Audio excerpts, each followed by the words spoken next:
This is a poem about Weimar Germany from 1924 to 1929, a poem of the golden years of Weimar Germany by Mr. Reed.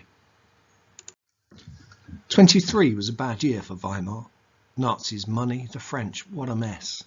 Unstable coalitions unable to rule, democracy under great stress. Then along came the man of the moment. Gustav Stresemann stepped into the breach.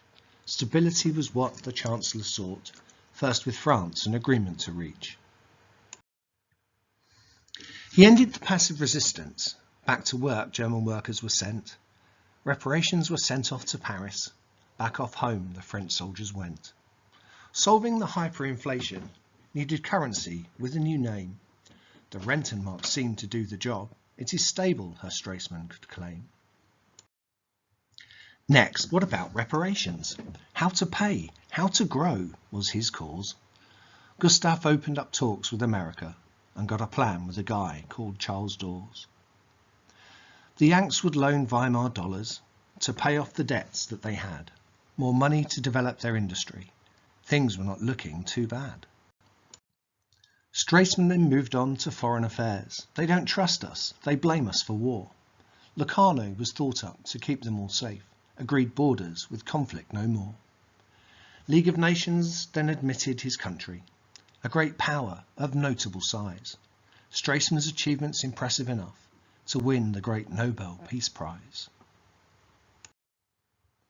Weimar had entered the golden years. For 5 years the good times were had. Prosperity, hope for democracy, but not all the Germans were glad.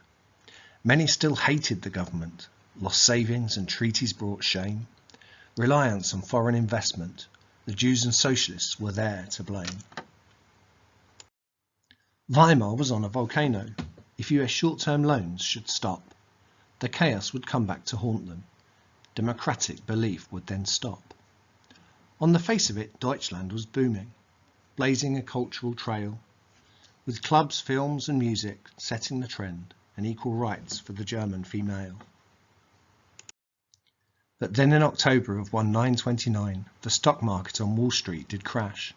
Suddenly the great hope that Weimar had exploded with fire, smoke and ash. If only our Gustav had still been around, there would have been less fear and dread.